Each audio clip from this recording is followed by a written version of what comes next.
OIAM en partenariat avec le SIDA, l'association SIDA Zéro, ont donc ce week-end organisé des jeux ludiques pour, bien entendu, pour sensibiliser les jeunes sur le risque ou encore le VIH-Sida à travers donc ces activités. Le reportage est d'Éric Ndiengi Mbadinga et de Fidèle Minko. La prévention du VIH-Sida par le biais des jeux éducatifs est l'objectif que se sont assignés OIAM Gabon et SIDA Zéro. Cette nouvelle approche pédagogique à la fois ludique et didactique contribue à sensibiliser la jeunesse sur la pandémie. Le principe du jeu, c'est assez simple, c'est une vision qui dirige. Je voudrais aujourd'hui, par cette invention, contribuer de manière personnelle à ce que les jeunes puissent être amenés à comprendre que le VIH-Sida cause des mortalités. Le VIH-Sida fait des ravages. Le VIH-Sida est un véritable fléau dévastateur. Ce jeu éducatif, moi je trouve qu'il tombe bien parce qu'il est conçu par les jeunes, pour les jeunes. Alors, est-ce que le message que les adultes faisaient ou ont toujours fait passer n'est pas bien passé parce que c'est moi la vieille qui ai eu à dire certaines choses. Maintenant que les jeunes ont conçu ce jeu éducatif pour les jeunes comme eux, je pense que c'est une très bonne initiative. Les jeunes qui sont l'espoir de la nation doivent de plus en plus prendre conscience de la menace au regard des chiffres enregistrés au Gabon en 2010. En effet, on estimait à 3 000 le nombre d'enfants de moins de 15 ans infectés par le virus et 18 000 orphelins du sida. La prévalence nationale étant de 5,2%. On s'est rendu compte que les jeunes ne se protègent pas. Il faut commencer à se rendre, à se voir, à essayer de revoir un peu nos stratégies de sensibilisation.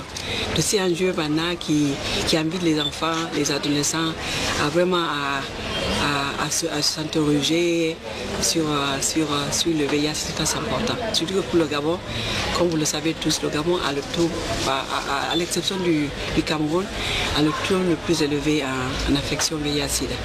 Pour juguler le péril et lutter contre la maladie, les jeux Attention Sida sont un bel exemple de psychologie tactique pour inciter les jeunes à adopter un comportement responsable. Toujours donc en faveur des jeunes, on va parler de cette mission que le ministre de la formation professionnelle a donc effectuée au Maroc il y a tout récemment. Eh bien, cette mission avait pour but donc l'offre de travail ou encore l'offre de formation professionnelle et de la promotion du travail. C'est dans le royaume chérifien que le ministre de l'enseignement technique et de la formation professionnelle y était. On va voir le compte-rendu qui nous est fait ici par Moussa Ndingi. Cette visite du patron de l'enseignement technique et de la formation professionnelle au Maroc a donné lieu à une séance de travail suivie de la signature des conventions spécifiques entre la partie gabonaise et le directeur général de l'Office de formation professionnelle et de la promotion du travail du royaume chérifien. Ces échanges ont permis à nos deux pays de revisiter les différentes conventions spécifiques et à Madame le ministre de rencontrer les stagiaires gabonais admis à l'office. Une occasion pour Célestine Baogewa de prodiguer de sages conseils à ses jeunes compatriotes. Je comprends très bien votre désir d'apprendre. Parce que si aujourd'hui vous voulez continuer à avoir la licence, c'est parce que vous avez cette envie d'apprendre. C'est bien. Quand on est jeune, c'est ce qu'on apprend. Mais c'est là, on vit dans un système. Il y a des règles, aussi bien au Maroc qu'au Gabon. Donc, vous êtes obligé d'abord de rentrer, commencer à travailler. À la suite, si vous le désirez, il y a des stages pour les professionnels. Avec les responsables pédagogiques de l'office, Madame le ministre s'est dite satisfaite des conditions offertes par les Marocains et des résultats obtenus par nos étudiants. Ayez hâte de terminer, apprenez bien, comme il a dit, n'ayez pas de blocage à cause de la langue. Au contraire, considérez cela même comme un avantage pour vous.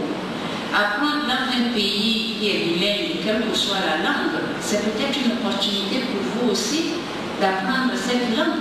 Au terme de sa visite, un plan d'action qui prévoit l'envoi des jeunes au Maroc dans les filières de la carrosserie et peinture automobile, la formation de cadres du ministère dans le domaine de la formation continue, de même que le perfectionnement des formateurs dans le secteur secondaire a été mis en place.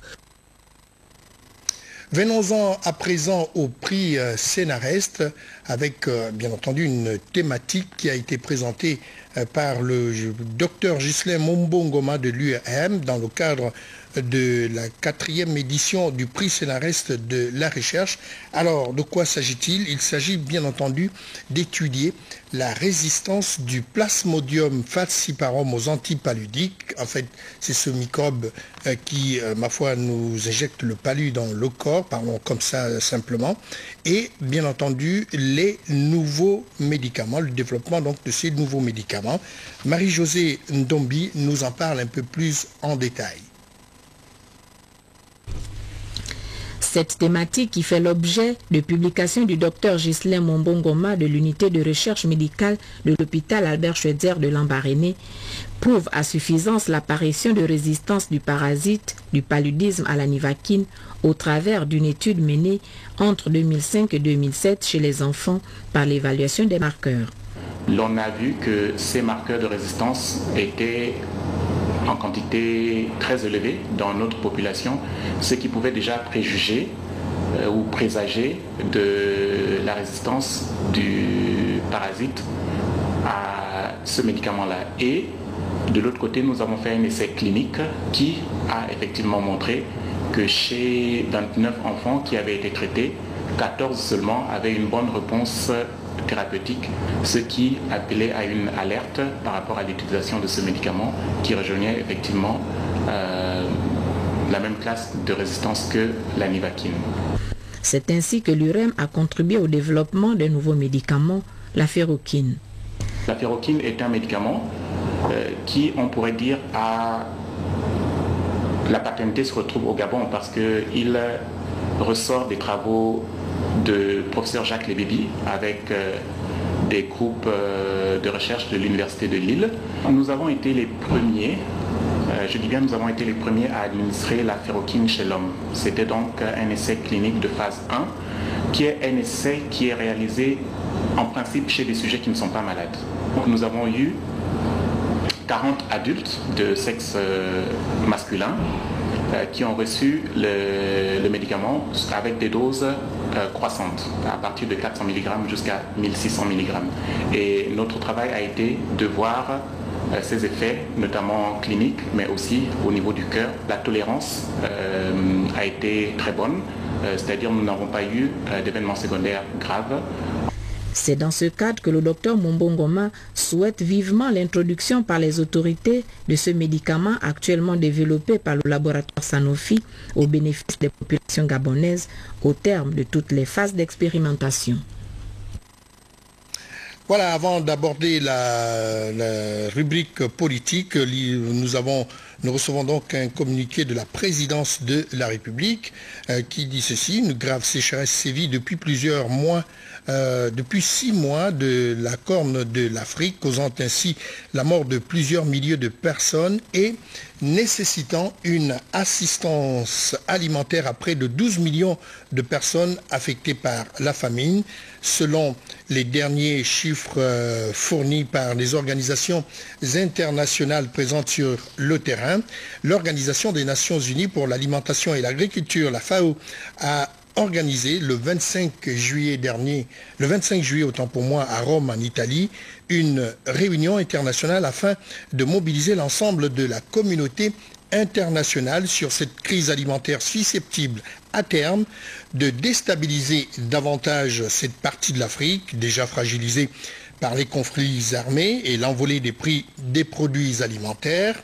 Réagissant avec promptitude à ce pressant appel, le président de la République, chef de l'État, son Excellence Ali Bongo Ondimba, y a répondu favorablement en instruisant le gouvernement de faire un don au nom du peuple gabonais de 2 500 000 $ US aux populations ainsi sinistrés. Il faut dire que ce dont s'ajoutera au programme international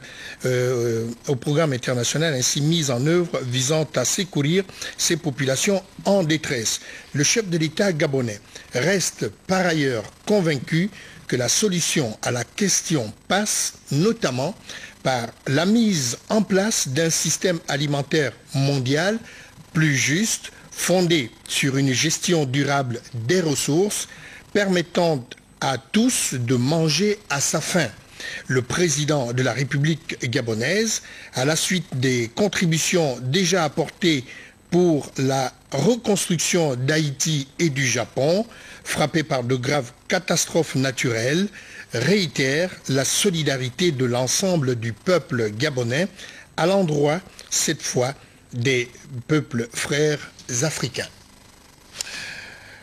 Parlons à présent de politique avec cette rencontre du RPG par le Conseil communal de Libreville ce week-end. Eh bien, il s'agit pour le président du Conseil, le président du parti et les militants de faire le point sur la vie politique du parti.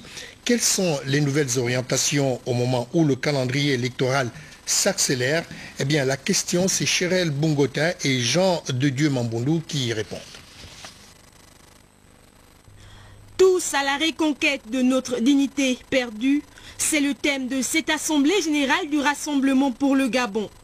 Président du parti, responsables, élus et militants se sont retrouvés autour du président du conseil communal de Libreville, suite logique des tournées effectuées dans les 6 arrondissements de Libreville. Au regard des conclusions de ces différentes tournées, cette formation politique de la majorité républicaine connaît certaines difficultés au niveau de Libreville. De nombreux RPGistes, qu'on disait convaincus, voire au-dessus de tout soupçon, choisissent finalement de s'adonner à la danse samba, combinant et complotant pour la mort du RPG. Les militantes et militants sont à votre écoute et attendent des nouvelles orientations au moment où le calendrier électoral semble s'accélérer. S'inscrivant dans la logique des élections futures, le numéro 1 du RPG entend redynamiser les troupes tout en revenant sur son programme de société. Nous devons parler, continuer à développer notre programme pour qu'on le prenne mieux, pour qu'on le comprenne mieux. Nous allons le préconiser pendant la campagne électorale. L'école cadeau, l'hôpital cadeau, travail pour tous, un toit pour tous, ne sont pas négociables pour nous. C'est cela ou rien. Maître d'œuvre de la conférence nationale de 1990 qui ouvre le multipartisme au Gabon, le RPG